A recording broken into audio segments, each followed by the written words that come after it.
Welcome back to the GSMC Chip Shot Football Podcast to talk lastly about Merrill Hodge and his comments on Drake Maye. But before I do that, I want to remind you guys one last time in this episode, if you have any questions or comments you want to make, use the tip and donations link on your screen, GSMCPodcast.net, with any of those. Using this link makes it easier for me to see your question pop up. I can read it on air, and that way maybe get a different perspective on something, carry the conversation a different way. It's a lot more fun for me, and I think it makes it more engaging. It's a big help for the network as well. So if you use that link, GSMCPodcast.net, with any of your questions or comments, we greatly appreciate it if you guys are able to do that. Now, I can get back to the fourth segment, Merrill Hodge and what he said about Drake Maye.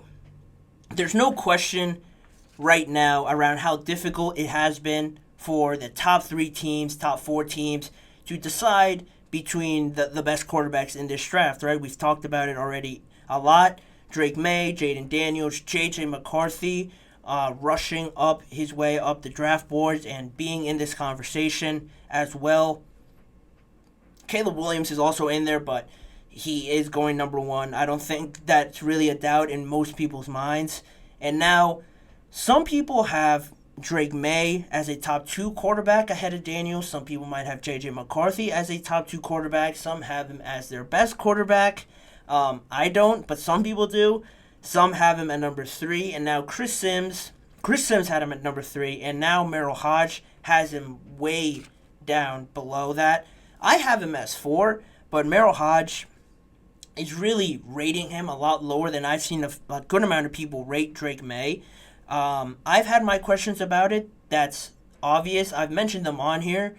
I think Drake Maye is a quarterback that needs to sit a good amount of his first year before you really see the kind of quarterback that he is. A lot of people will talk down that option, but I don't see much wrong with it. People just want to see results right away. And by forcing the results, I think you get even worse production from a heavy investment that you're making by drafting a quarterback in the top 4, top 5. You want to get the best out of that no matter how long it takes. You don't want it to take 4 or 5 years, but if you can wait a 1 year and then see where you're at, I think that's a lot better than potentially stunting the growth of this young product that you're trying to draft in the top part of the draft. And more on Merrill Hodge. While he was being interviewed on WCC Radio, Hodge said, Drake Maye is the kind of player that will get you fired. Especially if you draft him in the top 5 or top 3, he's going to get you fired. Pretty harsh words to say. That to me, that was crazy to say. Really, if I'm being honest, to say someone's going to get fired for drafting Drake Maye, that's how bad of a selection it will be. You can think that, but just to say it out there so bluntly like that, you're talking about the Patriots, the Commanders that have been in those conversations. I think I saw today even that the Commanders are having 2 meetings with Drake Maye this week or next week on Tuesday or Wednesday. If it's this week, it already happened, but it could be next week.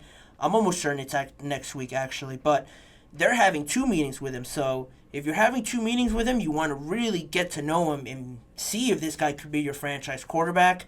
You're not taking that time if you don't truly believe that. So the talk around Drake Maye being up there in the draft is real for certain teams, but obviously Merrill Hodge doesn't share that opinion on him.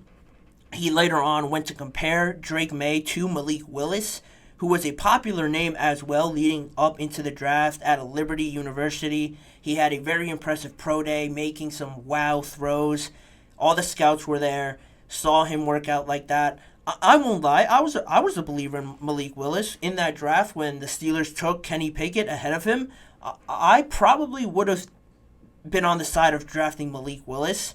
That just shows how my evaluation of this quarterback can sway pretty easily, but he compared him to Malik Willis, how impressive he was, how high and how quickly he jumped in the rankings of the quarterbacks in that draft. He was one of the top names in there.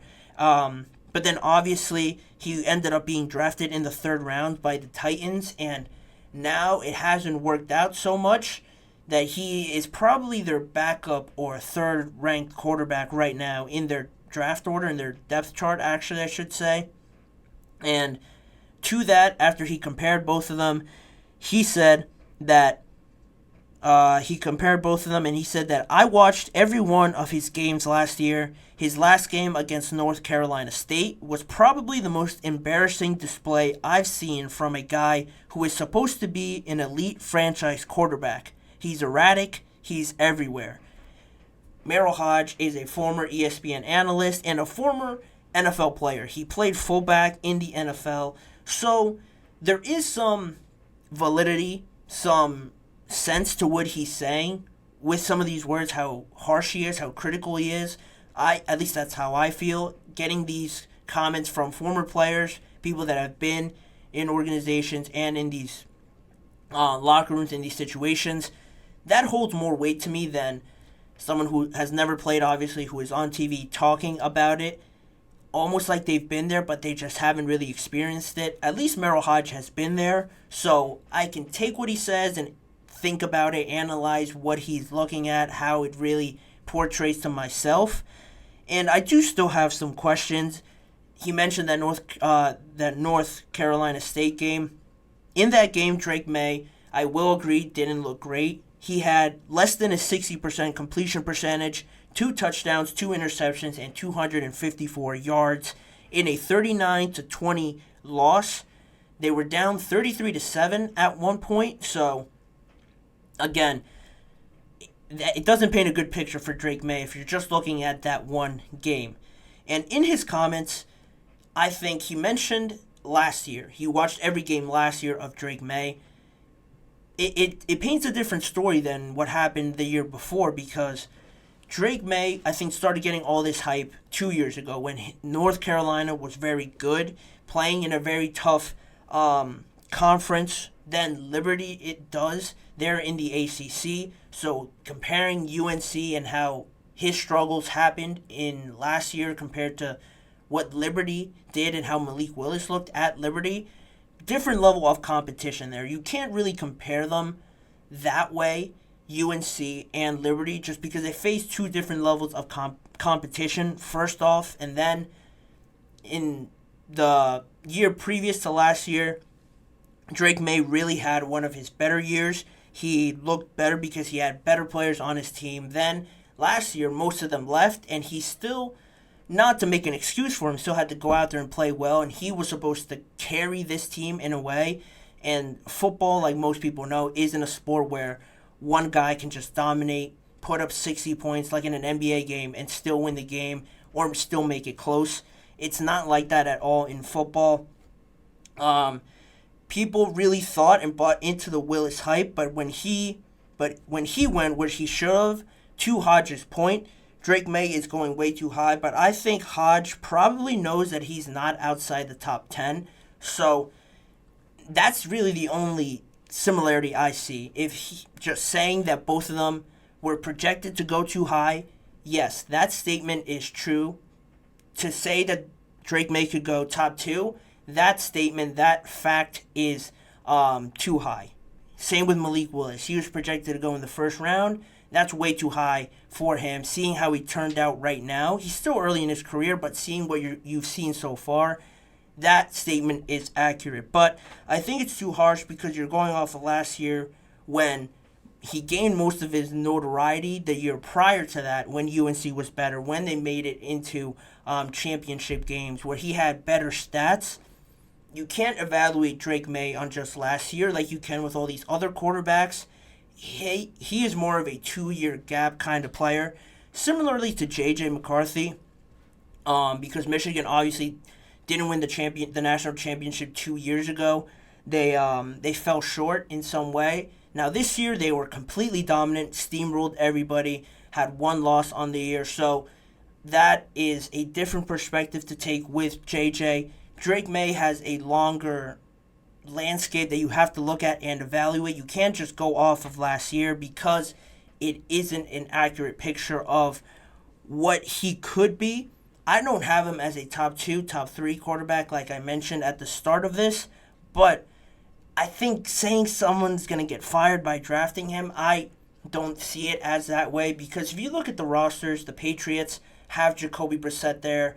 I'm sure the Commanders can still go out and sign a veteran quarterback like Ryan Tannehill or someone like that to make this transition easier. I've said that before. If they draft Drake Maye, the Patriots, I would still start Jacoby Brissett, have him learn as much as he can. When the ship is sinking and you have no other options but to start Drake Maye, all right, then you start him. But to come in and be the guy right away, I'm not sure he's there yet. He could prove me wrong and Merrill Hodge wrong. It's a real possibility, but I don't see it that way just because I've seen him play. I've caught some of his games. A lot of people just say that his mechanics are not all well there. Some of the fundamental things, that stuff can be learned and worked on and perfected in an NFL environment with high-level coaching. Drake Maye can get there if those are his faults. Starting him right away now and having it go bad would really hurt his confidence, I think. Similarly to Malik Willis, I don't think he was ready at all to jump in when Ryan Tannehill wasn't ready to be that starter anymore.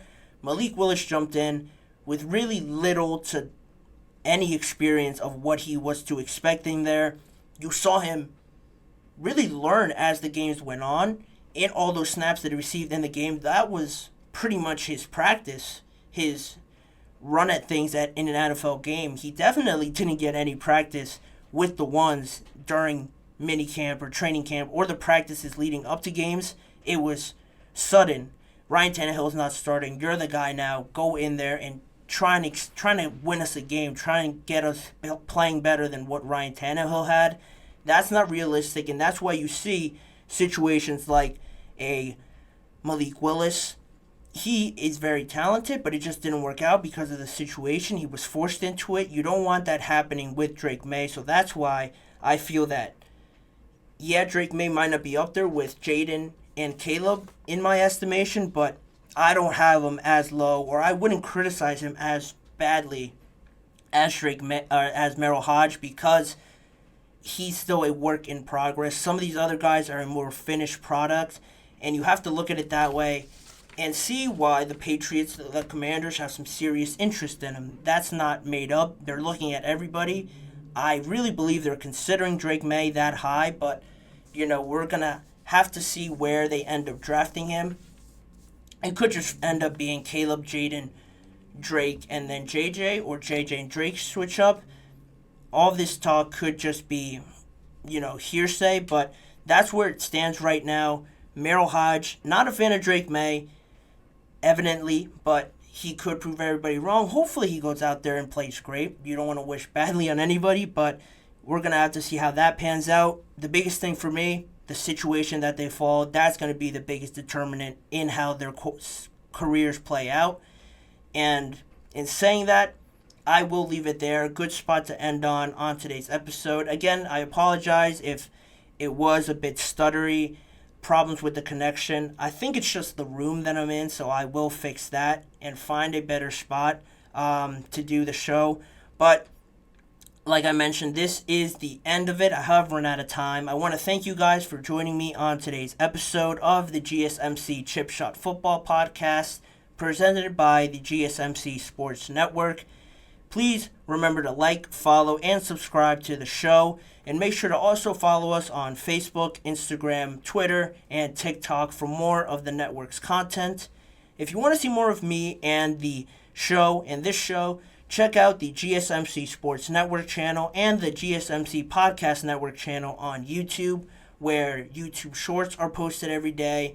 The full recorded live episodes are also on there to rewatch if you want, or catch up on if you missed it, as well as individual segment videos. If you don't want to watch a whole episode, you can watch a certain segment. All of that is on both YouTube channels. Remember to always tune in every weekday at 6:30 p.m. Eastern Time for more NFL and football conversations with me, Manny Maradiege, as your host. Signing off for now, hoping to see you guys all back here again tomorrow.